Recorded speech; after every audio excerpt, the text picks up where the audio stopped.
이 시간에는 로마서 3장 19절 이하에 나오는 율법과 복음에 대해서 확실한 개념으로 규정을 짓고 은혜를 나누고자 하는 것입니다. 오늘 그리스도 예수를 믿고 있는 많은 분들 가운데는 율법과 복음에 대한 올바른 개념으로 규정을 짓지 못하고 율법과 복음을 혼용해서 왔다 갔다 하면서 개념 정리를 못한 채 좌충우돌하는 그런 경우를 많이 볼 수가 있습니다. 여러분들 율법이라고 하는 것은 뭘 얘기하는 겁니까? 똑같은 창세기 1장 내용 첫째에서 여째 시기가 율법의 핵입니다. 복음은 뭘 얘기하는 겁니까? 똑같이 창세기 1장의 첫째에서 여째 시기의 내용이 똑같은 하나님의 복음의 내용인 것입니다. 그런데 이 복음은 어떠한 것이 복음입니까? 바로 세례 요한까지 율법은 끝이 난 겁니다. 세례 요한의 율법을 마침으로 인하여 그리스도 예수의 복음이 연결되는 가교적인 역할을 통해서 이제 율법이 복음으로 완성을 시키는 그런 내용이 하나님이 근본 의도하신 높은 뜻과 계획입니다. 그러하기 때문에 복음 안에 들어오면은 바로 율법에서 행하던 일련의 모든 것들은 행할 수가 없는 겁니다. 하나님이 율법을 주신 의도는 바로 죄를 깨닫게 하기 위하여 주신 거예요. 죄의 문제를 근본적으로 해결하기 위하여 율법을 주신 것이 아닙니다. 그러하기 때문에 죄를 깨닫고 그 죄의 문제를 처리하기 위하여 백성이 죄를 범하면 그 죄를 배상에 가져와서 제사장은 그 죄를 짐승에게 전가를 시켜 짐승을 죽터 잡아서 각을 뜨고 번제를 드려 그 죄의 문제를 해결했던 것입니다. 제사장이라 하는 그러한 내용을 경유할 필요가 없는 거예요.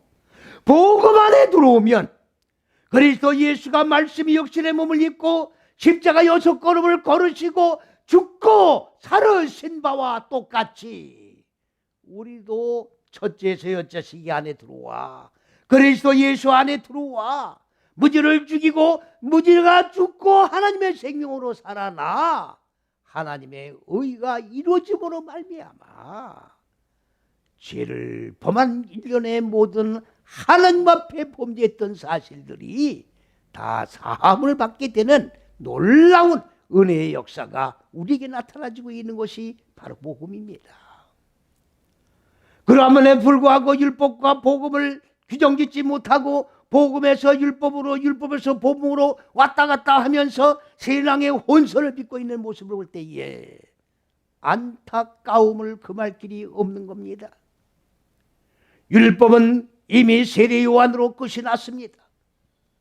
이제는 복음으로 그리스도 예수께서 말씀이 육신의 몸을 입으셨기 때문에 복음 안에서 의가 이루어지는 것이고 복음 안에서 믿음으로 말미암아 하나님의 의가 이루어짐으로 말미암아 하나님의 생명으로 살아나는 역사가 이루어지게 되는 것이기 때문에 율법에 머물러 있으면 이 의가 나타날 수 없습니다.